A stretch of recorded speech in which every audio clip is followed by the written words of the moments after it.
Sixtreed, avec l'aimable autorisation des éditions Le Passage, présente Bleu Catacombe de Gilda Piersanti.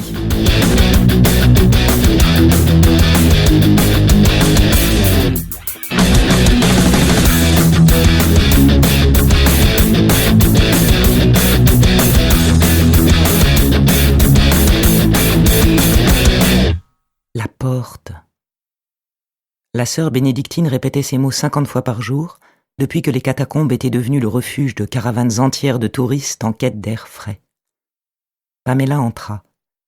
Tous les regards se portèrent sur la somptueuse masse de cheveux blonds qui encadrait son visage. Les yeux sautillant comme des lucioles, épaules et bras dorés, l'apparition du guide le plus demandé des catacombes romaines produisait toujours le même effet sur des visiteurs qui s'intéressaient soudain plus à l'archéologue qu'à l'archéologie. D'ordinaire, les catacombes de Priscilla étaient moins fréquentées que celles de San Callisto et de San Sebastiano sur la Via Appia Antica, lesquelles raflaient le gros de l'affluence touristique estivale. Mais cette année, la canicule drainait une telle clientèle que chacun semblait prêt à se passionner même pour les couloirs les plus reculés. Soucieuse d'accueillir le maximum de monde dans le ventre de Rome, la Pontificia Commissione d'Archeologia Sacra avait recommandé aux guides de diversifier leurs trajets et de pénétrer plus avant dans les réseaux souterrains. Pamela Casadei, en charge du groupe de touristes qui attendaient dans le hall, n'avait pas fermé l'œil de la nuit. L'intensité de la chaleur n'épargnait personne et Pamela avait l'habitude des longues nuits sans sommeil. Cette fois pourtant, ni la chaleur ni l'angoisse n'étaient la cause de son insomnie. Notte di Ferragosto, calda la spiaggia, e caldo il mare, freddo questo mio cuore. Quand Gianni Morandi chantait Ferragosto, la fête du 15 août, Pamela n'était pas encore née, mais elle gigotait déjà dans le ventre de sa mère. Et aujourd'hui, elle se plaisait à imaginer qu'à l'époque, ses parents écoutaient cette chanson, dont l'air et les paroles s'étaient à jamais imprimés en elle. Son bonheur avait dû être parfait jusqu'au jour de son premier anniversaire, très exactement jusqu'à 13h28, ce 14 janvier 1968. Ce jour-là, à Gibellina, en Sicile occidentale, le repas du dimanche avait été interrompu par un bruit inhabituel, accompagné d'une secousse qui avait fait tanguer la table et renverser sur la nappe blanche le vin dont le grand-père avait rempli les verres. Les invités s'étaient précipités aux fenêtres qui donnaient sur la place de la Chiesa Madre et avaient vu le clocher de leur église vaciller. C'était le début du tremblement de terre de la vallée du Belice et la fin de la vie que Pamela aurait dû vivre. Dans la nuit qui suivit, à 40 kilomètres sous terre, une faille endormie depuis des siècles se réveilla brusquement et déclencha des vagues sismiques qui détruisirent les provinces de Palerme, Agrigente et Trapani. En 12 secondes, plusieurs centres historiques furent réduits en poussière. Gibellina tout entière s'effondra. À l'aube, des nuées d'oiseaux survolaient les rues en ruine. Après des fouilles désespérées au milieu des décombres, une fillette d'1 an fut retrouvée enroulée dans une couverture à l'intérieur du placard où l'avait cachée sa mère. Le lendemain, Pamela faisait la une de la presse nationale. « Il est 9h, dit-elle en prenant la tête du cortège. Notre visite durera 30 minutes. » Le groupe avançait silencieux dans les couloirs étroits et faiblement éclairés. Au premier croisement, Pamela tourna d'abord à droite, puis tout de suite à gauche, pour s'arrêter enfin dans une galerie aux parois creusées de niches rectangulaires. Les catacombes chrétiennes sont des cimetières aménagés dans les profondeurs du sol à partir du IIe siècle et jusqu'au milieu du Ve, récita-t-elle mécaniquement. Conformément à la loi romaine qui interdisait d'enterrer les morts à l'intérieur des murs de la cité, les catacombes se sont implantées le long des voies consulaires. Il existe plus de 60 catacombes à Rome, de vrais labyrinthes de plusieurs centaines de kilomètres et accueillant des dizaines de milliers de sépultures. Elle marqua une pause dans son récit, chercha un mouchoir dans son sac et s'essuya le front. Ces étroites cavités rectangulaires, appelées loculi, poursuivit-elle en montrant les niches d'où suintait une humidité visqueuse, accueillaient les corps enveloppés d'un simple linceul. Elles étaient fermées par une dalle de marbre ou de terre cuite portant le nom du défunt. Les petits trous que vous observez entre les sépultures servaient à accrocher des lampes à huile destinées à éclairer le chemin. Sur ces mots, la lumière s'éteignit. Un brusque mouvement de recul gagna l'assistance. Les chuchotements s'amplifièrent. Pamela intervint. « Ne vous inquiétez pas, calmez-vous. Je vais réenclencher le disjoncteur. » On entendit le bruit de ses pas s'éloigner dans l'obscurité. Quand la lumière revint, Pamela dit d'un ton apaisé. « C'est toujours pareil avec ces vieilles installations. » Le groupe se reconstitua rapidement. Pamela promena ses yeux sur les visiteurs. Un seul continuait à avancer vers le fond de la galerie. Elle ne l'arrêta pas. Reprenons. Les catacombes étaient le produit du travail d'une corporation d'artisans appelée les fossoyeurs.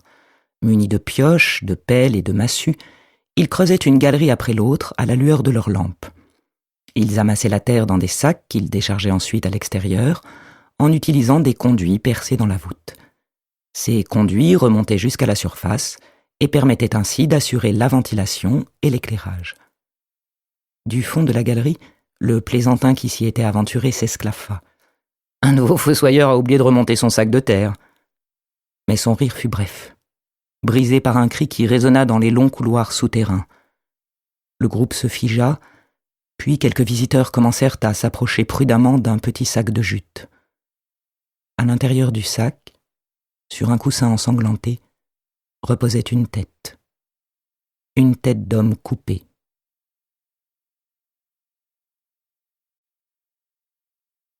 La veille au soir, Viale dell'Arte, devant le spectre majestueux du palais des Congrès, tapis dans une voiture de location loin des éclairages pâles des réverbères, Pamela se rongeait les ongles en guettant le Viale della Letteratura, d'où arriverait la micra rouge décapotable de son rendez-vous. Elle n'était pas comme Cathy, qui parvenait toujours à maîtriser ses émotions. « Nous allons accomplir quelque chose qui restera dans les mémoires », lui avait-elle dit pour l'encourager. Pamela se ressaisit. Elle venait d'apercevoir la micra rouge qui se garait de l'autre côté de la rue. La portière s'ouvrit, un escarpin argenté toucha le pavé. Nemmi n'avait pas lésiné sur les moyens. C'était son grand soir à la vieille. « J'ai quelque chose pour toi », lui dit-elle en pénétrant dans la voiture. Pamela l'embrassa sur la bouche. « J'adore » s'écria-t-elle en découvrant au milieu du papier déchiré un panier de plage avec de grosses marguerites de plastique jaune accrochées des deux côtés. « Pourquoi ce rendez-vous ici ?»« Moi aussi j'ai une surprise pour toi » fit Pamela en guise de réponse. Nemmi ne tenait plus en place. « Toi aussi tu m'as fait un cadeau ?» Mystérieuse, Pamela souleva sa jupe et décroisa les jambes. En quelque sorte. « C'est quoi cette voiture ?» demanda Nemmi, qui découvrait à cet instant que son ami n'était pas à bord de sa Pitti Cruiser. « Ça fait partie de la surprise, dit Pamela en ouvrant grande la portière. « Suis-moi. » Nemmi obéit. Elle l'aurait suivi jusqu'en enfer. Elle n'allait pas être déçue. Dans l'obscurité de la rue, en ce soir du 14 août, il était difficile d'apprécier l'élégance de la palazzina qui se dressait devant leurs yeux. Les habitants avaient déserté Léour, ce quartier chic et monumental dont la construction avait débuté à l'époque mussolinienne. Nemmi s'arrêta sur la mosaïque qui décorait le mur, à droite de la porte d'entrée. « Où allons-nous » Sans répondre, Pamela sortit une clé de sa pochette en soie brodée de plumes et l'enfonça dans la serrure. « Tu ne me fais pas confiance ?» dit-elle en caressant la nuque de son amie. L'émotion fit taire Nemmi. Elle imaginait confusément s'approcher d'un bonheur inégalé, ou plutôt, elle n'imaginait rien. Elle s'absorbait dans cette lueur nouvelle qui pointait dans les yeux de Pamela. « C'est au dernier étage. » Puis, comme pour dissiper quelques restes de méfiance, Pamela écrasa Nemmi contre la paroi de l'ascenseur et l'embrassa longuement, le temps de monter les 3 étages. Nemmi perdait pied. Elle s'abandonnait avec avidité à cette sensualité qui lui arrachait de petits cris. L'ascenseur s'arrêta. Elles s'avancèrent enlacées sur le palier.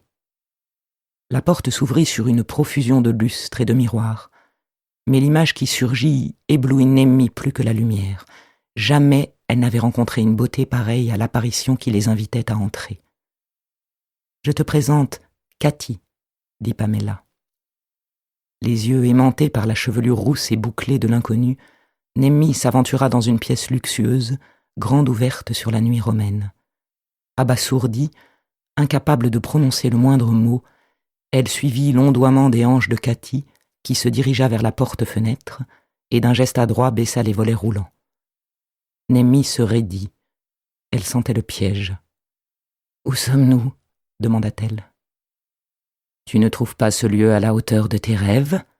dit Paméla d'une voix qu'elle ne lui connaissait pas. « Je te fais confiance » répondit Nemmi d'un ton faussement enjoué qui ne parvenait pas à masquer son trouble. Cathy, qui n'avait toujours pas ouvert la bouche, s'activait maintenant derrière le bar. Une moitié de prosecco, un quart d'eau minérale gazeuse, un quart de Campari, une tranche de citron, elle préparait des spritz. Nemmi avait l'impression d'assister à une pièce de théâtre, dont elle seule ignorait le texte. Paméla lui prit le bras pour l'inviter à s'asseoir à ses côtés, sur un des 2 canapés Chester de cuir blanc. « J'ai tort de m'inquiéter, » se dit-elle, alors que Cathy, moulée dans une robe de soie de Chine rouge et violette, se penchait pour lui offrir le spritz dans un verre tulipe de cristal. Elle avala le cocktail d'un trait. L'alcool fit rapidement son effet, et elle sentit une certaine mollesse s'emparer de ses membres. Billy Corgan chantait. « And we don't know just where our bones will rest. To dust, I guess, forgotten and absorbed into the earth below. » Cathy lui arracha le verre des mains en la fixant de ses yeux étranges. Ils n'étaient pas de la même couleur. L'œil gauche était vert, l'œil droit jaune-or, l'œil du tigre. Elle avait déjà vu ces yeux-là. Où? Quand? C'était il y a longtemps. Tellement longtemps qu'elle ne pouvait se souvenir. Malgré ses efforts, rien ne venait jusqu'à elle de ce passé oublié, sauf un sentiment de menace aiguë. Fatiguée, Nemmi lâcha prise et s'abandonna soudain au sommeil. Quand elle se réveilla, le monde autour d'elle nageait dans des eaux bourbeuses et colorées. Elle ne comprit pas tout de suite qu'elle était en train de fixer un immense aquarium, éclairé par des tubes fluorescents et traversé par des poissons jaunes, rouges, oranges, bleu ciel, bleu métallique, bleu nuit, à bandes blanches, à pois, à rayures. Ses joues étaient humides. Elle se découvrit allongée sur un tapis qui sentait les poils de chien mouillé. À hauteur de son nez, des sandales de cuir doré mettaient en valeur des chevilles fines et des pieds soignés. Elle bondit comme piquée par un frelon. Cathy l'écrasa contre le mur. Paméla se tenait à ses côtés, l'air grave. « Que me voulez-vous » demanda Nemmi, qui ne reconnaissait pas l'endroit. La tête lui tournait, ses jambes ployaient sous son poids trop lourd. « Ne cherchez pas à savoir ce que je vais faire. Je ne vous le dirai pas avant de l'avoir exécuté, » déclama Cathy en transe. « Je suis en train de dormir. Ceci est un cauchemar, ce n'est pas la réalité, » tâcha de se réconforter Nemmi. Mais les bras qui l'agrippèrent étaient bien réels, tout aussi réels que le lit où gisait un homme complètement nu, pieds et poings liés, contre lequel on cherchait à la pousser. Nemmi tenta en vain de résister. Elle se cramponna à la tête de lit. Des tremblements secouaient son corps. Elle lâcha un vilain cri avorté. Cathy la saisit par les cheveux. « Dois-je faire les présentations ?» demanda-t-elle avant d'envoyer valser Nemmi sur le lit. « Tout ça n'a pas de sens, » se répétait Nemmi. « Ce n'est qu'une mise en scène perverse, probablement le prologue d'une partouze. »« Tu le reconnais ?» lui demanda Paméla. « Regarde-le. » L'homme la fixait de ses yeux médusés, une balle de tennis s'enfonçait dans la bouche. Moins qu'elle encore, il semblait comprendre ce qui était en train de se passer. Comme Nemmi refusait de tourner la tête de son côté, Cathy lui asséna une gifle à lui tordre le cou. « Paméla t'a dit de le regarder !» Alors Nemmi poussa un long cri désespéré. Elle n'en pouvait plus de participer à ce jeu sans en connaître la règle.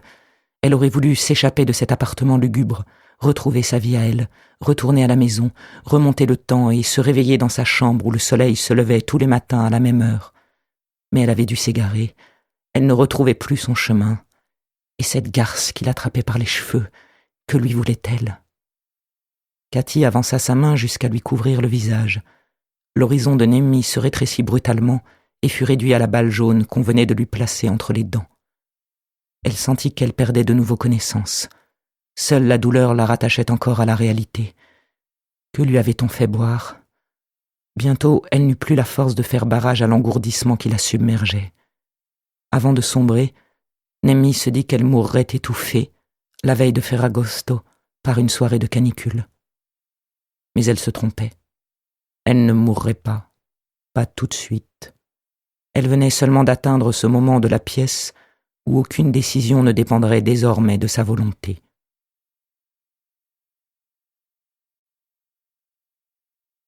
Des inconnus ligotés l'un contre l'autre dans un lit monumental, obligés de se regarder dans le halo de lumière qui leur éclairait le visage. La musique s'était tue. Seul le ronronnement de l'aquarium brisait parfois le silence. Nemmi reprit brusquement conscience. Dans le long regard qu'elle échangea alors avec l'homme, son passé commença à refaire surface. Quand finalement elle se souvint, elle fut submergée par l'horreur. Elle sut qu'elle était condamnée. L'homme savait lui aussi. Mais ce n'était pas grâce à ce tête-à-tête de cauchemar avec l'inconnu. Il savait parce que Cathy le lui avait dit. Elle avait prononcé sa sentence. Mais il refusait encore d'y croire. Ça, Cathy. Depuis bientôt 2 ans qu'il la connaissait, quand avait-elle monté son plan? Mise en scène ridicule. Piètre performance. Avait-elle vraiment l'intention d'exécuter ce qu'elle lui avait annoncé? Ce n'était pas possible. Elle avait trop de bon sens. Jamais Cathy ne passerait à l'acte. Jamais elle ne franchirait cette ligne de partage entre l'imagination et le réel dont ils avaient fait leur sujet de conversation favori, avec le sexe. C'était lui, et lui seul qui défendait la thèse d'une vie à la hauteur de l'art, d'un réel plus sublime que le rêve. Cathy plaidait au contraire pour la séparation des mondes. Elle s'interdisait de confondre l'art et la vie. Elle voulait juste le mettre à l'épreuve, lui montrer qu'elle était capable de suivre ses propos à la lettre. Il était fou d'elle. Atteint de passion sénile, avait déclaré Lydia, sa femme, qui pensait le posséder et ne parvenait pas à envisager que Cathy pût un jour la supplanter, envahir son monde jusqu'à mettre en péril la place qui, croyait-elle, lui revenait de droit. « Ma petite Cathy, arrête ce jeu ignoble. Tu peux tout me demander, tu n'as pas besoin de preuves. Je te donnerai tout ce qui m'appartient. Je t'appartiens. Oublie, Pamela. Je t'aime. Je quitte Lydia. Je demande le divorce. Je veux vivre avec toi. Je veux que tu sois ma femme. » Dans l'impossibilité où il se trouvait d'adresser ces mots à Cathy, il se les répétait avec rage. Puis la peur revenait, qui s'appuyait sur cette zone trouble de la personnalité de Cathy qu'il avait si bien su deviner et qui lui avait procuré par le passé de telles jouissances. Il savait qu'elle était à la hauteur, du bien comme du mal. Pamela, en revanche, ne comptait pas. C'était une fille sans importance, une paumée, incapable de la moindre action, une servante qui ferait ce que Cathy lui ordonnerait de faire. Une lumière fracassante envahit l'espace. Comme des pieuvres aux couleurs de l'arc-en-ciel, les branches entortillées de 2 lustres croulaient sous leurs rayons polychromes. Suspendus par des fils invisibles, des dizaines de papillons de verre déployaient sur le plafond les mêmes gammes chromatiques que les robes des poissons tropicaux de l'aquarium. Pamela, souriante, s'approcha alors du lit pour délier Nemmi de l'homme. Docile, celle-ci se laissa transporter jusqu'à une petite causeuse de velours violet placée au beau milieu de la pièce. Pamela la serra comme une amoureuse, puis, avec une délicatesse inattendue, lui ôta la balle de la bouche, large plaie grande ouverte. Malgré la douleur, Nemmi osa espérer de nouveau. Mais lorsque Cathy apparut dans l'encadrement de la porte, un verre à la main, elle comprit son erreur. La menace se faisait plus pressante. Elle ne parvint pas à opposer la moindre résistance à la volonté de celle qui l'obligeait à boire. Cathy se dirigea ensuite vers l'homme qui écarquilla les yeux. « Je vais t'enlever la balle, » lui dit-elle.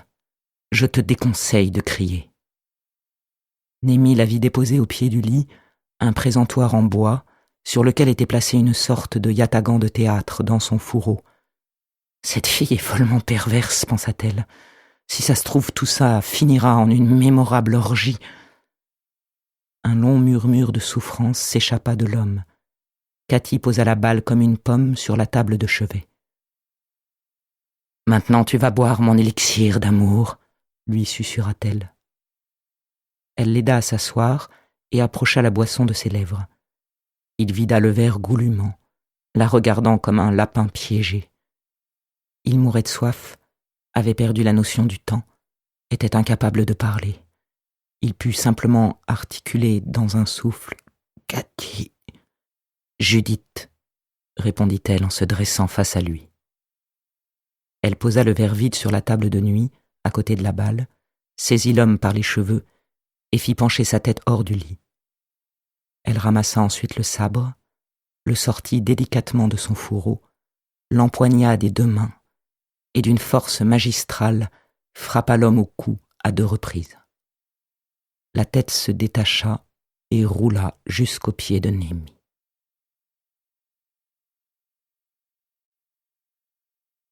À 8h30 du matin, le vendredi 15 août 2003, jour de Ferragosto et début d'un long week-end de départ en vacances, malgré la chaleur qui, de mémoire de Romain, avait rarement été aussi intolérable, la route des plages était déjà bondée.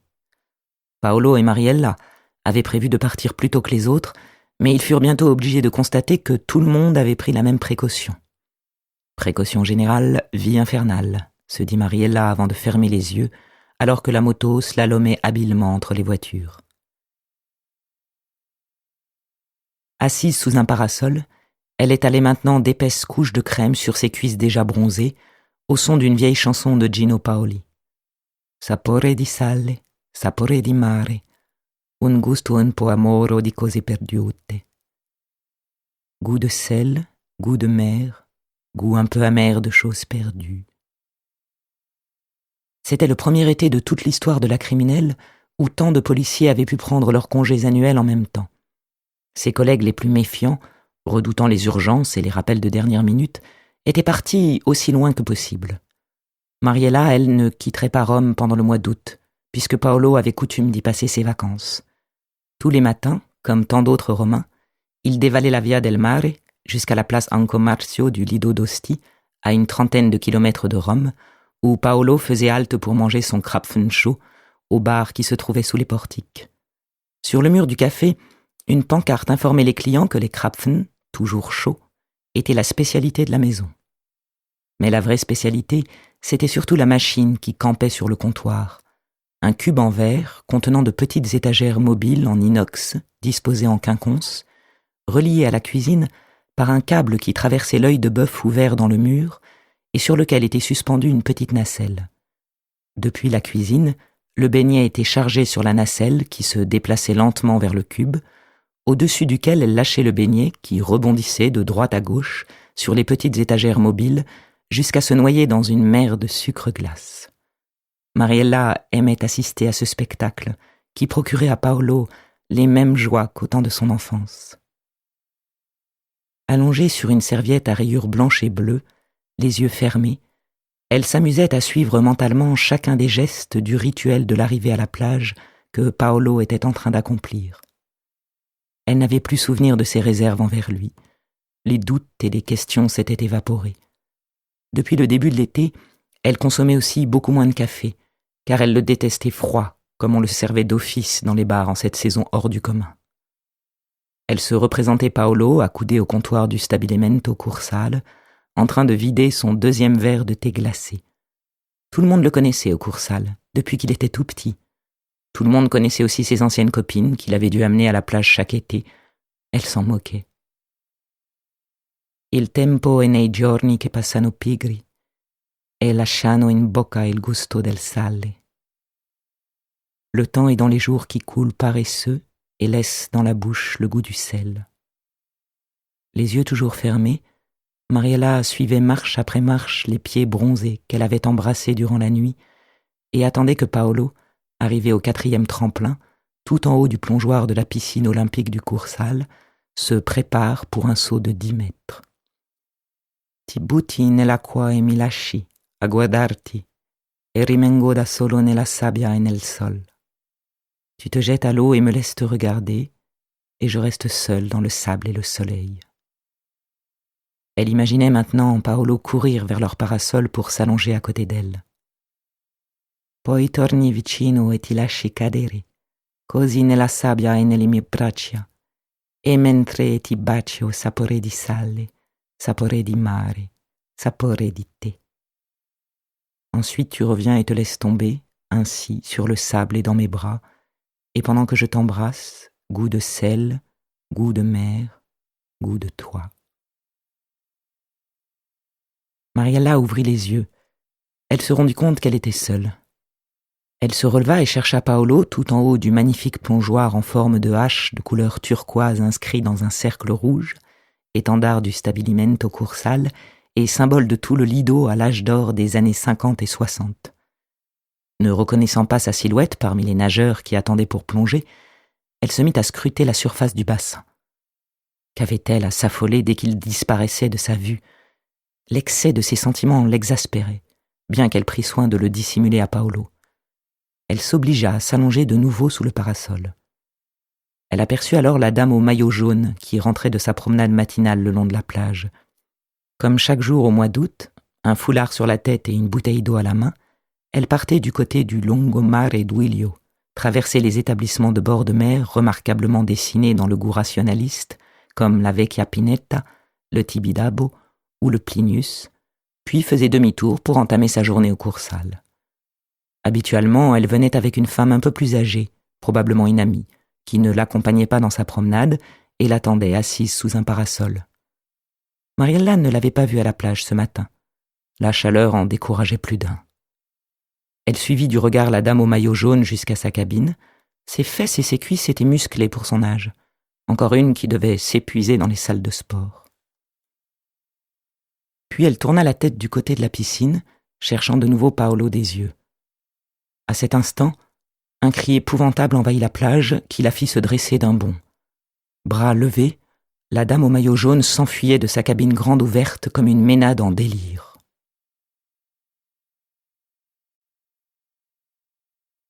Tout contribuait à renforcer le caractère irréel du moment. Le soleil écrasant, la lenteur des regards et des mouvements, la cohue des vacanciers agglutinés autour de la cabine de bain, la piscine silencieuse, le plongeoir vide, la plage soudain déserte. Où Paolo était-il passé? Mariella prit soudain les choses en main. Son instinct professionnel ne sommeillait jamais longtemps. Elle cria aux curieux de se tenir à distance. On lui lança des regards sombres. Il n'était pas facile d'exercer son autorité en bikini. Tout le monde voulait s'approcher de la cabine, poser des questions, savoir ce qui se passait à l'intérieur, comprendre les raisons de ce hurlement épouvantable. La dame au maillot jaune était allongée sur une chaise longue, entourée par 2 maîtres nageurs. Après le choc qu'elle avait reçu, elle était tombée dans les pommes et n'avait toujours pas l'air d'avoir retrouvé ses esprits. Alerté par ses employés, le directeur du Cursal tentait maintenant de prononcer un petit discours à l'intention de la foule qui commençait doucement à refluer. Lui aussi avait failli tourner de l'œil quand il avait aperçu, posé près des serviettes, des sandales et des maillots de bain, dans un drôle de panier de plage avec de grosses marguerites de plastique jaune accrochées des 2 côtés, la tête de Nemi, l'aînée des 2 sœurs d'Amico, l'une de ses plus anciennes clientes. « Éloignez-vous, police !» s'obstinait à répéter Mariella, qui, après avoir décliné son identité et ses fonctions, demanda au directeur. « Vous la connaissez ?»« Si je la connais, depuis le temps qu'elle fréquente notre établissement, bien sûr que je la connais. Elle s'appelle Nemi d'Amico. Elle loue depuis 20 ans la même cabine de bain pour les mois de juillet-août. Et elle vient à la plage tous les jours, accompagnée de sa sœur, la dame qui s'est évanouie là-bas. Il y a quelques années, quand elle a pris sa retraite, la signorina Nemi est venue s'installer à Ostie. Avant, elle occupait un logement de fonction dans une institution caritative qu'elle dirigeait, près de Tivoli. Mariella ordonna qu'on éloigne tout ce beau monde et que la sœur soit installée à l'intérieur du Cursal, à l'abri des regards. Puis, elle s'en alla chercher son portable. Toujours personne sous le parasol. Paolo n'avait-il pas entendu le cri? Elle fouilla dans son sac de plage, son téléphone affichait quelques messages, elle composa le numéro du commissaire sans les écouter. « Où étiez-vous passé ?» l'accueillit D'Innocenzo. Il avait sa voix des mauvais jours, elle ne le laissa pas continuer.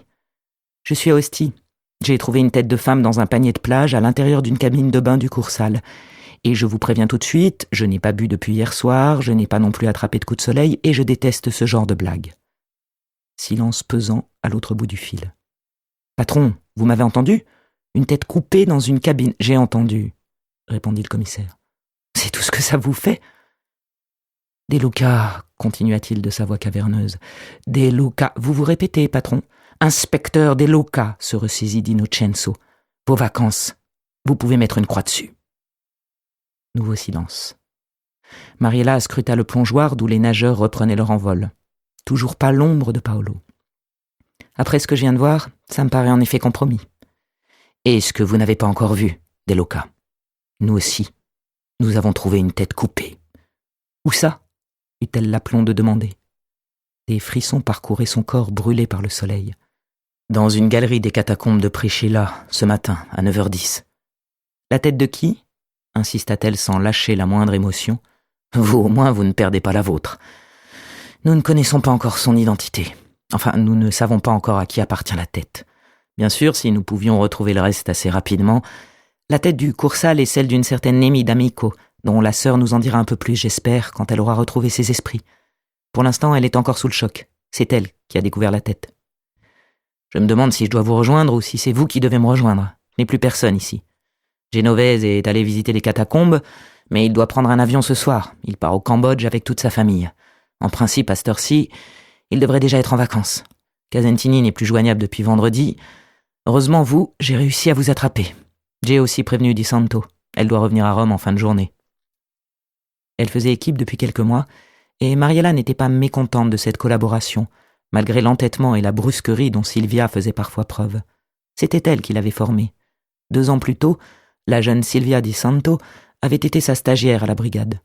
Elles avaient travaillé ensemble sur l'affaire de la petite disparue de Corviale, après que son coéquipier, Lucio Camponeschi, s'était fait poignarder au cours d'une filature. La tête des catacombes, hésita Mariella. Elle est encore fraîche ? Tout ce qu'il y a de plus frais, répondit le commissaire. Le légiste qui est déjà sur les lieux pense qu'elle a dû être coupée hier soir.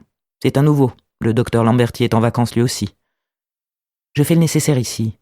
Je recueille le plus d'éléments possible, j'interroge gentiment la sœur et je vous rejoins à Sainte Vitale. Je serai dans votre bureau avant la fin de l'après-midi, si vous êtes d'accord, bien sûr.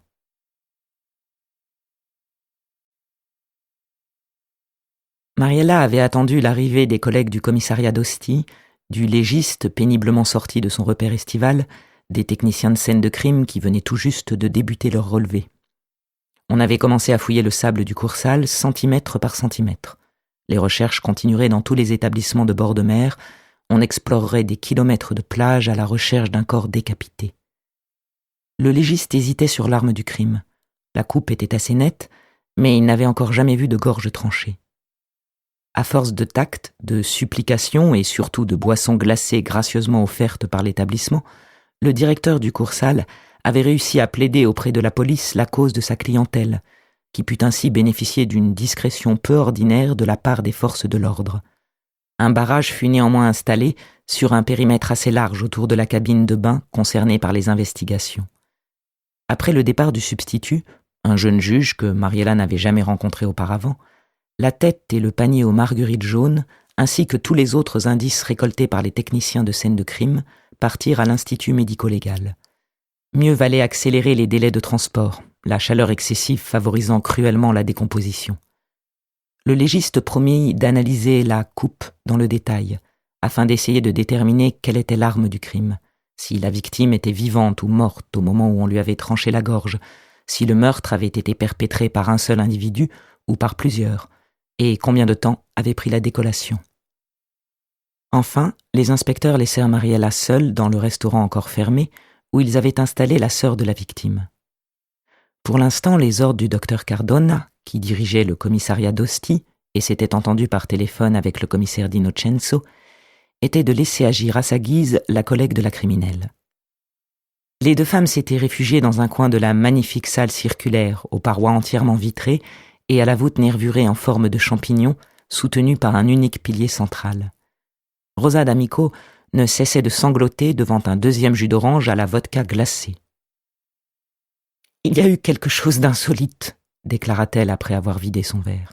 « Hier, après être rentrée de la plage vers 18h30, pendant que je prenais ma douche, Nemi a frappé à la porte de la salle de bain pour me dire de me dépêcher, car elle devait se préparer pour sortir. Elle comptait passer la nuit dehors. »« Saviez-vous où elle devait aller ?» lui demanda Mariella. « Pas du tout. Il n'était pas prévu qu'elle me laisse seule la veille de Ferragosto. Je lui ai même fait... » Nous espérons que vous avez apprécié cet aperçu. Pour continuer à écouter ce livre audio sur Google Play Livres, utilisez le lien dans la description de la vidéo.